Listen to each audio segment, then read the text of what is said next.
Uncle आप मुझे झंडिया दोगे? I love you uncle. हाँ बेटा मैं तुझे झंडिया दूंगा। फिर दुकानदार उसे झंडिया देता है और वो बच्चा चला जाता है। तो दुकानदार मौके का फायदा उठाकर उसके पीछे जाता है। बेटा मेरी बात सुन, तेरा बाप झंडियों का काम में बहुत नुकसान कर रहा है। लड़कों से पूरे पैसे लेता है, लड़कियों को फ्री में दे देता है। क्या अंकल ये आप क्या कह रहे हो? वैसे मुझे बड़े बाप का पता है, लड़कियों को देख के किसी टीबी गुम हो जाती है। बेटा तुम कोई मसला हल करो वरना तो तुम्हें बहुत नुकसान होगा। मैं नहीं चाहता कि तुम्हारे हक के पैसे किसी और के पास जाएं। अंकल आप बेफिक्र हो जाओ, आज तो मैं अपने अब्बे को रंगे हाथों पकड़ूंगा। फिर वो अपने बाप की दुकान के साथ दरख्त के पीछे खड़ा हो जाता है तो मीठे की हमसाई उसके पास आती है। ओहो सुगरा जी, आप यहाँ खैर से आई हैं। हाँ जश्न आजादी आने वाली है तो मैंने सोचा बच्चों के लिए झंडियाँ ले लूं। बहुत अच्छा किया आपने जो मेरी दुकान पर आ गई हैं। मीठे जी जरा अच्छी झंडियों के 2-4 पैकेट तो दे दे।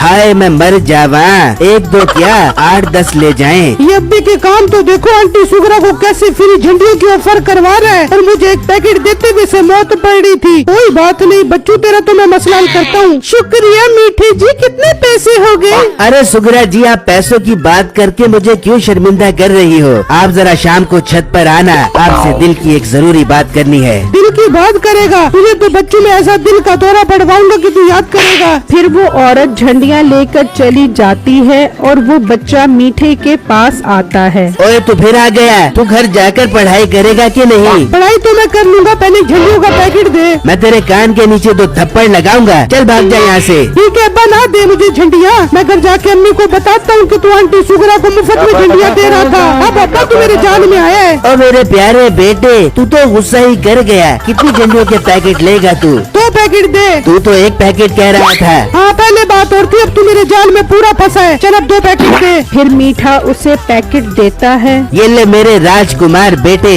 अब अम्मी को ना बताई। ठीक है अब्बा, बस इस तरह मेरा ख्याल करता रहेगा तो फिर मैं अम्मी को नहीं बताऊंगा। फिर वो चला जाता है और जब शाम में मीठा घर आता है तो नसीबो कैंची उससे हिसाब मांगती है। ये क्या मीठे, ये तू मुझे 100 रुपए का प्रॉफिट दे रहा है? इस प्रॉफिट के लिए मैंने तुझे पैसे दिए थे। ओ बेगम जब माल ही नहीं बिकेगा तो तुझे पैसे कहाँ से ला कर दूंगा? अब्बा चल मेरे साथ छत पे झंडियाँ लगाते हैं। और झंडियों के बच्चे तू चल के पढ़ाई कर, हर फजूल काम में अपना टाइम बर्बाद करता रहता है। अच्छा नहीं जाएगा मेरे साथ छत पे? नहीं जाऊंगा। अच्छा अम्मी जान, वो ना अम्मी अब्बू की दुकान पे वो आई थी। कौन आई थी? कोई नहीं बेगम, वो कचरे वाली ट्राली आई थी और सारा कचरा उठा कर ले गई। बेटा तू भी ना बहुत कमाल करता है, कचरे वाली ट्राली की बात अपनी माँ को बताना कौन सी जरूरी थी? चल छत पे चल, झंडियाँ लगाते हैं। फिर वो दोनों छत पर आ जाते हैं और मीठा सोचने लगता है, ये मैं किस अजाब में फंस गया। ये हो तेरी माँ का फाइनल बच्चा तो मुझे हर वक्त ब्लैकमेल करता रहता है, इसका क्या मसला हल करूँ? अब्बा कल की तैयारी कर, मेरे स्कूल जाना, फंक्शन की तैयारी कर ले। बेटा ऐसा न कर, कल आखिरी दिन है कमाई का,